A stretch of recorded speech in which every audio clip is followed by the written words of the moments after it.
નમસ્કાર મિત્રો, અગાઉના લેક્ચરની અંદર આપણે ડીએલ વિન્યાસ સુધીની આપણે સમજૂતી પ્રાપ્ત કરી છે.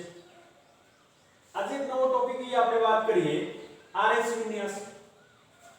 તો આરએસ વિન્યાસની અંદર આપણે ચર્ચા કરીએ કે અસમ કાર્બન ધરાવતા કિરાલ સંયોજનોમાં પ્રતિબિંબી સમઘટકોની ઓળખ માટે આપણે સૌપ્રથમ આપણે આરએસ પદ્ધતિ પ્રચલિત બની છે. તો આરએસ પદ્ધતિ જે છે એ ત્રણ વૈજ્ઞાનિકોએ આપણને આપી છે. કાન, ઇનગોલ્ડ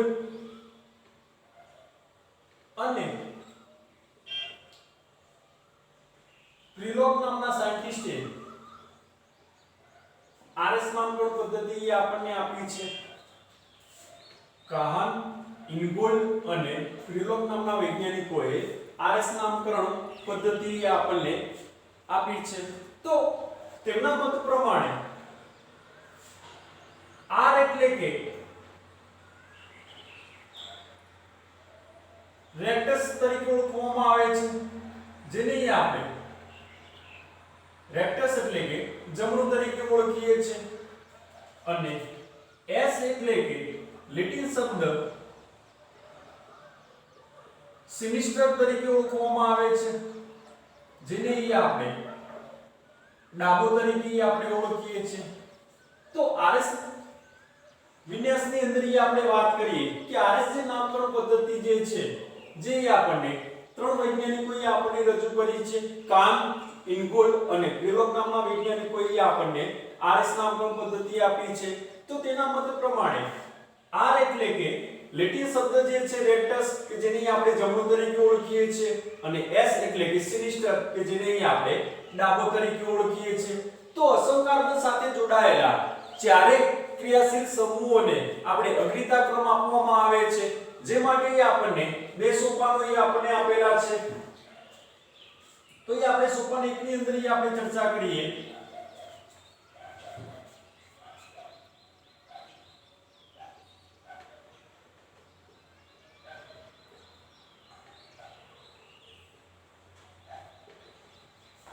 કે અસમ કાર્બન સાથે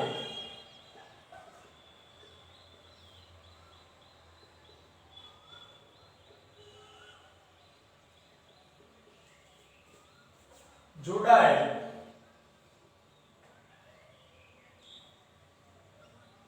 સમૂહને અગ્રતા ક્રમ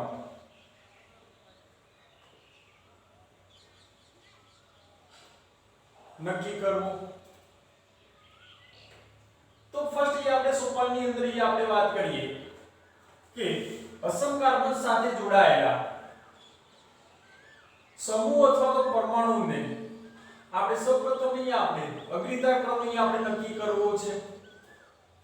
તો એની અંદર આપણે ફર્સ્ટ પોઈન્ટ આપણે વાત કરીએ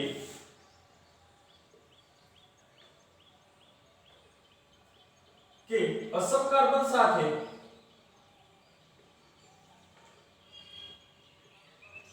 જોડાયેલ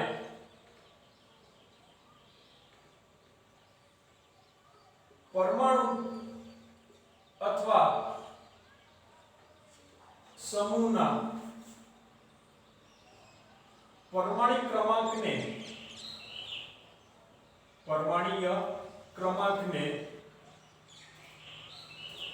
ધ્યાનમાં લેવામાં આવે છે. તો ફર્સ્ટલી આપણે પોઈન્ટની અંદર આપણે વાત કરીએ કે અસમ કાર્બન સાથે જોડાયેલ પરમાણુ અથવા તો સમૂહના પરમાણિક ક્રમાંકને આપણે ધ્યાનમાં લેવામાં આવે છે. તો જેનો પરમાણિક ક્રમાંક સૌથી વધુ હોય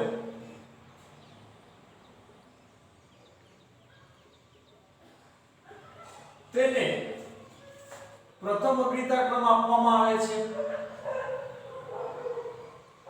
તેને પ્રથમ અગ્રતા ક્રમ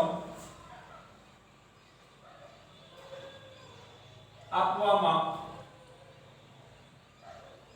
આવે છે. તો ફર્સ્ટ પોઈન્ટ ની અંદર આપણે વાત કરીએ છીએ કે અસમ કાર્બન સાથે જોડાયેલ પરમાણુ અથવા તો સમૂહના પરમાણિક ક્રમાંકને અહીં આપણે કન્સિડર કરવામાં આવે છે.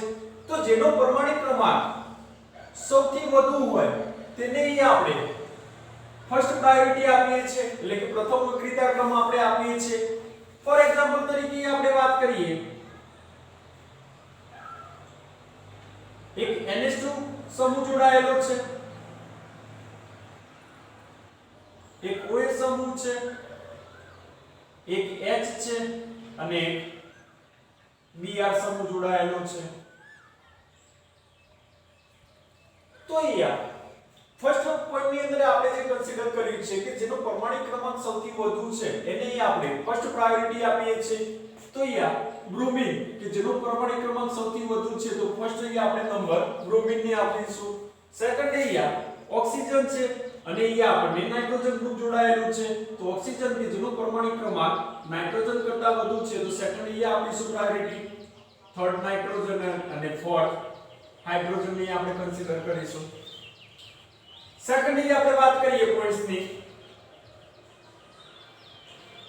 કે અસમ કાર્બન સાથે જોડાયેલ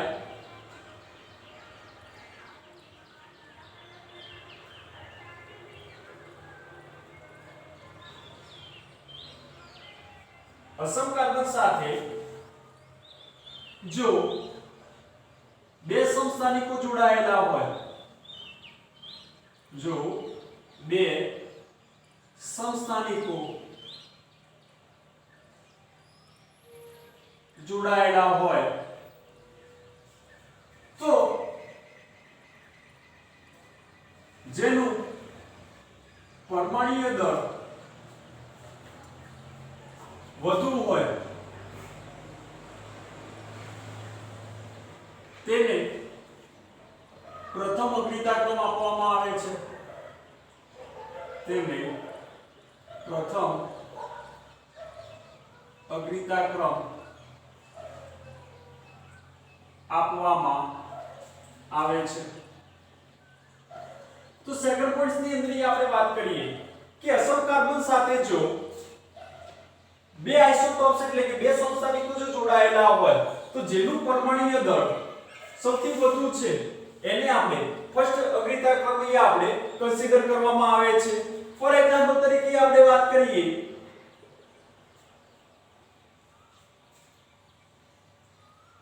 કે Br ગ્રુપ છે,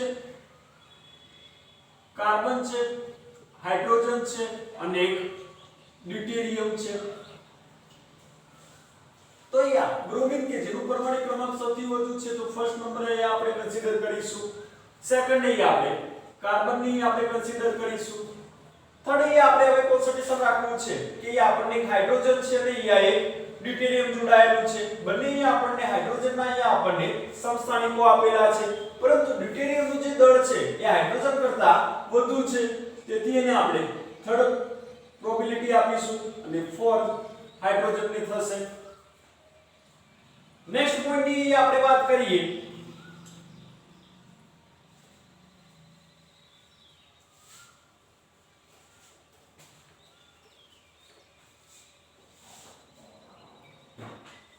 કે અસમ કાર્બન સાથે જોડાયેલ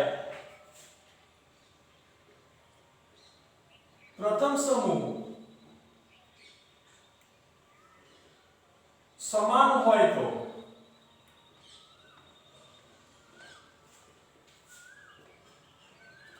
તે સમૂહ પછીના પરમાણિક ક્રમાંકને ધ્યાનમાં લેવામાં આવે છે.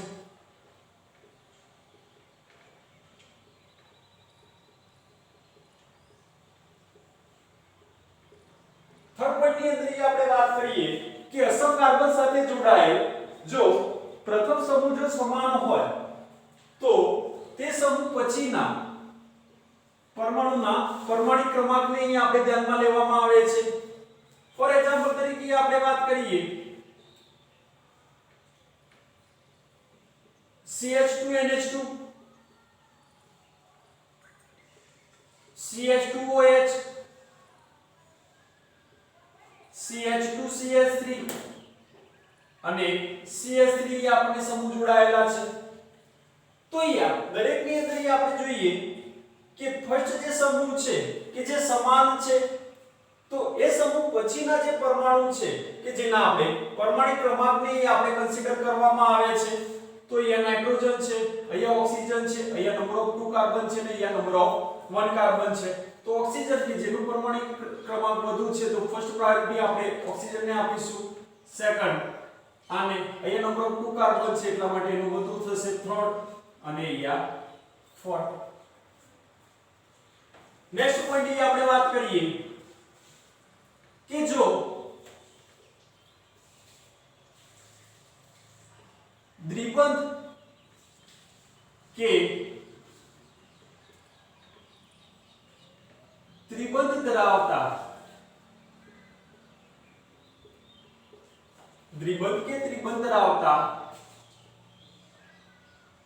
સમૂહનો અગ્રતા ક્રમ નક્કી કરતી વખતે તેમાંના પાયબંધને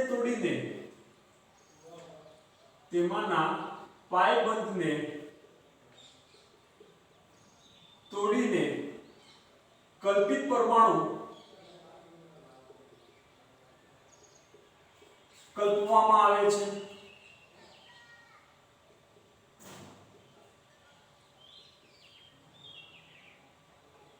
લાસ્ટ પોઈન્ટ એ આપણે વાત કરીએ કે જો દ્વિબંધ કે ત્રિબંધ ધરાવતા સમૂહનો અગ્રતા ક્રમ નક્કી કરતી વખતે તેમાંના પાઈ બોન્ડને તોડીને એની જગ્યાએ આપણે કલ્પિત મોલેક્યુલ્સ એટલે કે પરમાણુ કલ્પવામાં આવે છે.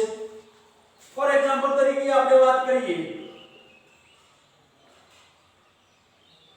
CH ડબલ બોન્ડ CH, તો એમાંના આપણે પાઈ બોન્ડને આપણે તોડીને એની જગ્યાએ આપણે કલ્પિત મોલેક્યુલ્સ આપણે વિચારી શકીએ છીએ. સેકન્ડ એક્ઝામ્પલ ની અંદર આપણે વાત કરીએ કે C ટ્રિપલ બોન્ડ C, તો એમાંના પાયબંધને આપણે તોડી દઈએ તો એ આપણે કલ્પિત મોલેક્યુલ્સ આપણે થિંક કરી શકીએ છીએ.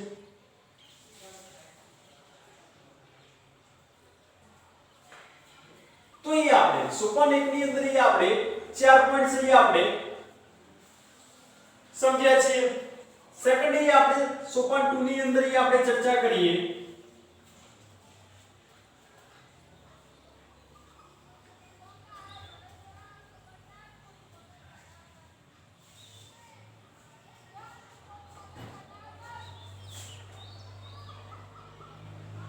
સોપાન 2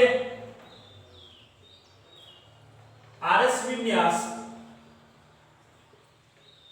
નક્કી કરવો.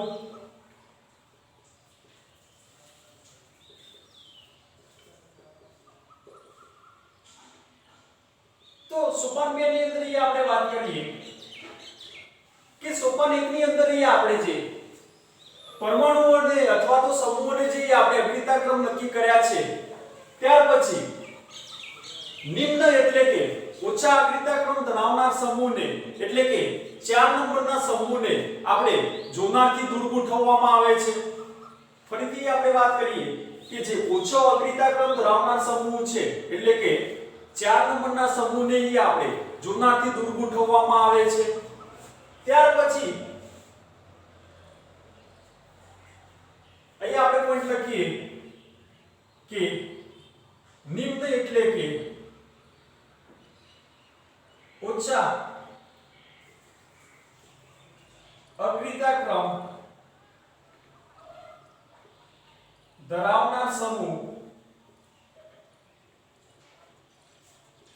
એટલે કે 4 નંબરના સમૂહને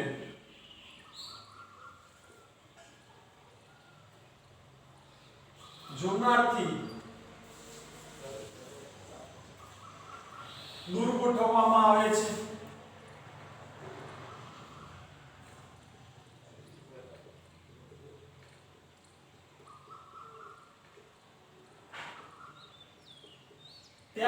પછી નિમ્ન અગ્રતાક્રમ ધરાવનાર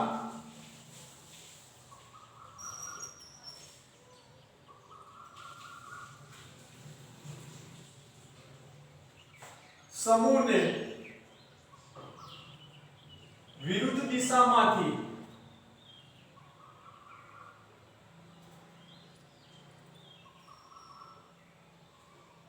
અવલોકવામાં આવે છે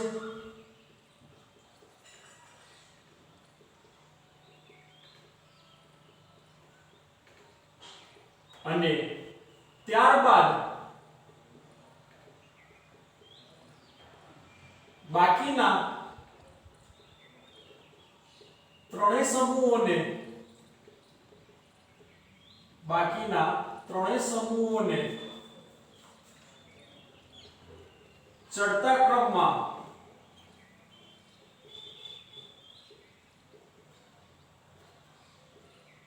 ગોઠવી પછી જો સમઘડી દિશામાં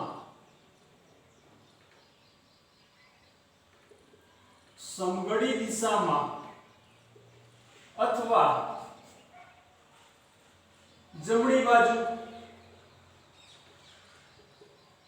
અથવા ઘડિયાળના કાંટાની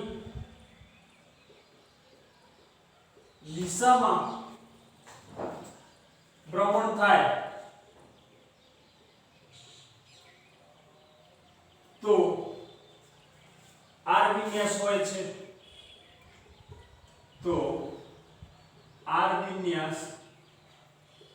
હોય છે અને જો ડાબી બાજુ એટલે કે વિષમઘડી દિશામાં અથવા ઘડિયાળના કાંટાની વિરુદ્ધ દિશામાં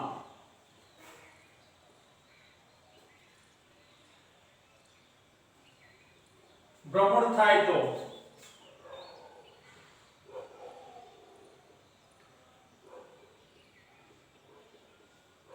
એસ વિન્યાસ હોય છે। અહીંયા આપણે હવે સમજીએ કે સોપાન 2 ની અંદર આપણે વાત કરી કે જે ઓછા અગ્રતાક્રમ ધરાવનાર સમૂહ એટલે કે 4 નંબરના સમૂહને આપણે જૂનાથી દૂર ગોઠવવામાં આવે છે। ત્યાર પછી કે ઓછા અગ્રતાક્રમ ધરાવનાર સમૂહને તેનાથી વિરુદ્ધ દિશામાંથી અવલોકવામાં આવે છે। ત્યારબાદ કે બાકીના ત્રણેય સમૂહને આપણે ચડતા ક્રમમાં ગોઠવી અને જો સમઘડી દિશામાં એટલે કે જમણી બાજુ એટલે કે ઘડિયાળના કાંટાની દિશામાં જો ભ્રમણ થાય તો આર વિન્યાસ હોય છે અને જો ડાબી બાજુ એટલે કે વિષમઘડી દિશામાં એન્ટી ક્લોકવાઇઝ એટલે કે ઘડિયાળના કાંટાની વિરુદ્ધ દિશામાં જો ભ્રમણ થાય તો એસ વિન્યાસ તરીકે ઓળખવામાં આવે છે। ત્યારબાદ અહીં આપણે વાત કરીએ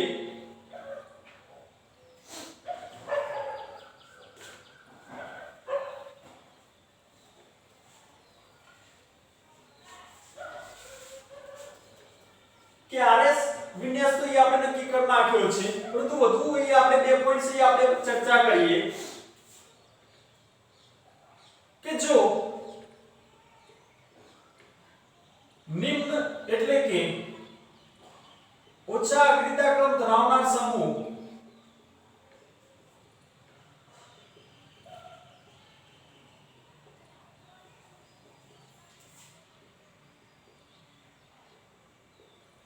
जो ઊભી લીટી એટલે કે ઊભી લાઈનમાં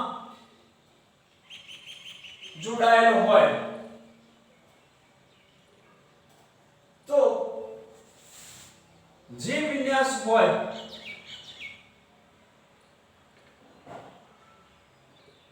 તેનો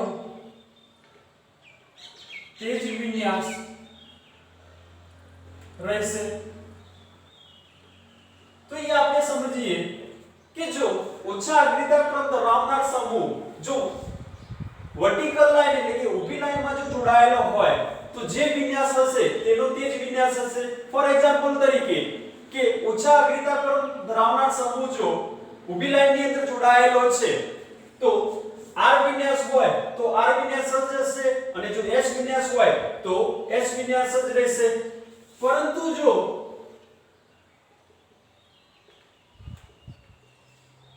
ઓછા અગ્રતા ક્રમ ધરાવનાર સમૂહ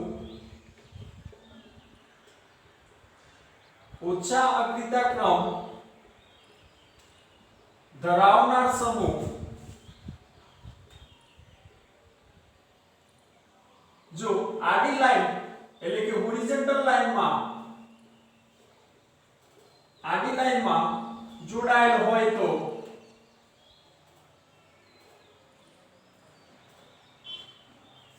જે વિન્યાસ હશે તેનાથી ઓપોઝિટ એટલે કે વિરુદ્ધ વિન્યાસ જોવા મળશે. સેકન્ડ પોઈન્ટ થી આપણે વાત કરીએ કે જો ઓછા અગ્રતા ક્રમ ધરાવનાર સમૂહ જો આડી લાઈનની અંદર જોડાયેલા હોય તો જે વિન્યાસ હશે તેનાથી વિરુદ્ધ વિન્યાસ જોવા મળશે અને જો ઊભી લાઈનમાં હોય તો જે વિન્યાસ હશે એનો એ જ હશે. તો એ આપણે કેટલાક એક્ઝામ્પલ એ આપણે ચર્ચા કરીએ.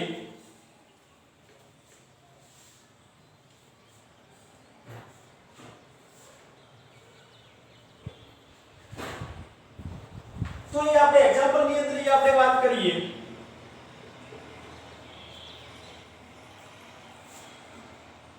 કે ક્લોરીન ગ્રુપ જોડાયેલું છે. અહીં આપણને એક હાઇડ્રોજન ગ્રુપ છે CH2 CH2 CH3 ગ્રુપ જોડાયેલું છે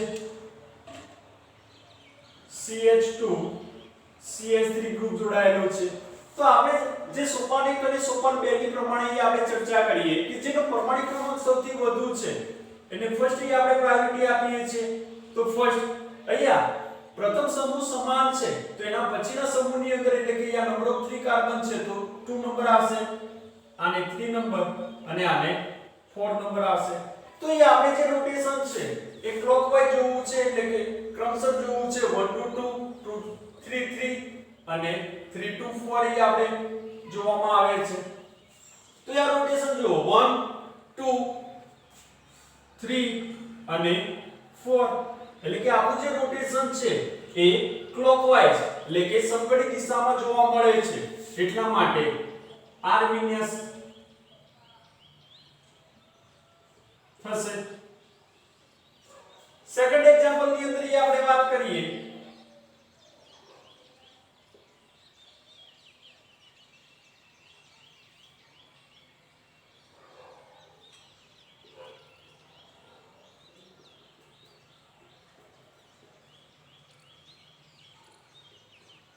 તો ફર્સ્ટ એ આપણે બ્રોમિન ને આપીશું, સેકન્ડ ઇથાઇલ, થર્ડ મિથાઇલ અને ફોર્થ હાઇડ્રોજન. અહીં આપણે વધુમાં જોવું છે કે આપણે રોટેશન એ આપણે જોયું છે કે ક્લોકવાઇઝ થાય છે એટલે કે R વિન્યાસ છે. તો ઓછાનો અગ્રતા ક્રમ ધરાવનાર જે સમૂહ છે હાઇડ્રોજન એ વર્ટિકલ લાઈન એટલે કે ઊભી લાઈનમાં જોડાયેલો છે એટલા માટે જે વિન્યાસ હશે એનો એ જ વિન્યાસ રહેશે. સેકન્ડ એક્ઝામ્પલ ની અંદર આપણે વાત કરીએ કે આપણે રોટેશન ની આપણે વાત કરીએ છીએ કે જે એન્ટી ક્લોકવાઇઝ થાય છે એટલે કે ઘડિયાળના કાંટાની વિરુદ્ધ દિશામાં વિષમઘડિત દિશામાં થાય છે એટલા માટે S વિન્યાસ હશે. વધુમાં આપણે કન્સિડર કરવું છે કે ઓછા અગ્રતા ક્રમ ધરાવનાર જે સમૂહ છે હાઇડ્રોજન એ વર્ટિકલ લાઈનમાં જોડાયેલો છે તો જે વિન્યાસ હશે એનો એ જ વિન્યાસ રહેશે. થર્ડ એક્ઝામ્પલ ની અંદર આપણે વાત કરીએ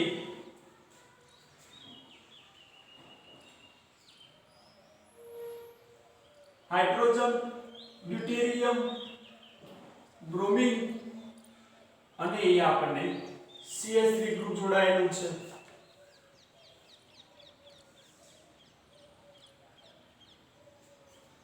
તો અહીંયા ફર્સ્ટ કે બ્રોમિન ની આપણે ફર્સ્ટ પ્રાયોરિટી આપીશું સેકન્ડ CH3 ગ્રુપને આપીશું. થર્ડ આપણે વાત કરીએ કે હાઇડ્રોજન અને ડ્યુટેરિયમ બંને આપણને સમાન સંસ્થાનિકો જોડાયેલા છે. તો ડ્યુટેરિયમ કે જેનું પરમાણુ દળ વધુ છે એટલા માટે એને આપણે થર્ડ પ્રાયોરિટી આપીશું અને ફોર્થ પ્રાયોરિટી આપણે હાઇડ્રોજનને આપીશું. તો આપણે રોટેશનની આપણે વાત કરીએ કે આપણું જે રોટેશન છે કે 1 2 3 4 એટલે કે ક્લોકવાઇઝ થાય છે, ઘડિયાળના કાંટાની દિશામાં થાય છે, સમઘડી દિશામાં. એટલા માટે r વિન્યાસ હશે.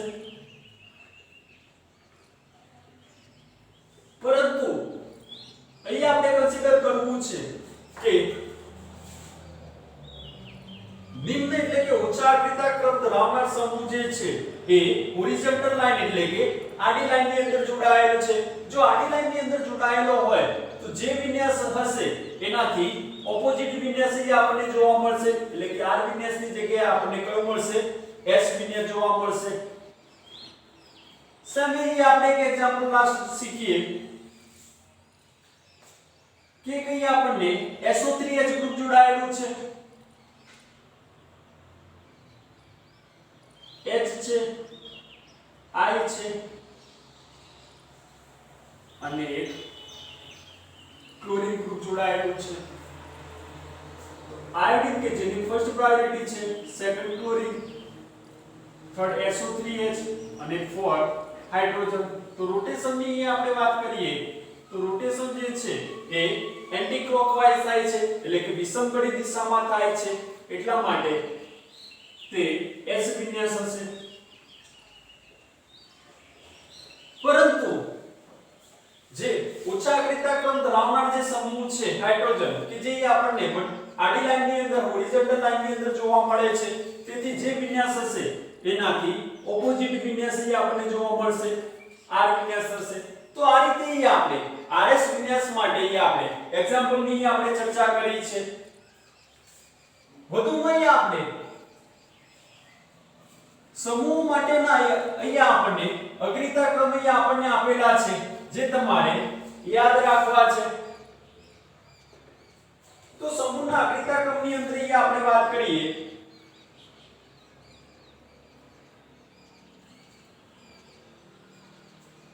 ફર્સ્ટ આપણે વાત કરીએ આયોડિન. આયોડિન પછી આપણે વાત કરીએ છીએ bromine, chlorine, SO3H, SH,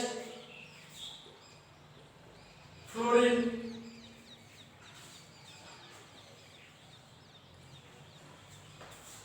OCOR, OR. Next અહીં આપણે વાત કરીએ છીએ કે OH, NO2,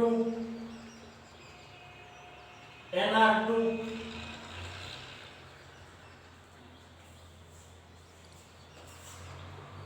NHR,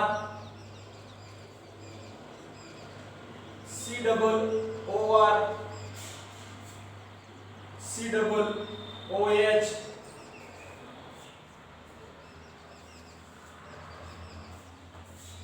COR, CHO, CH2OH, CN,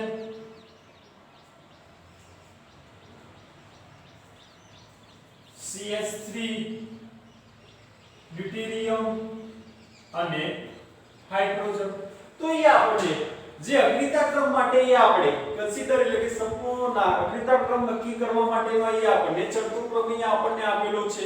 તો તમારે આ જે ઓર્ડર અહીંયા આપણને જે આપેલો છે એ ઓર્ડર તમારે યાદ રાખવાનો છે. એની ઉપરથી આપણે સમૂહોના અહીંયા આપણે અગ્રતા ક્રમ નક્કી કરી શકીએ છીએ અને પછી અહીંયા આપણે RS વિન્યાસ આપણે નક્કી કરી શકીએ છીએ. Thank you.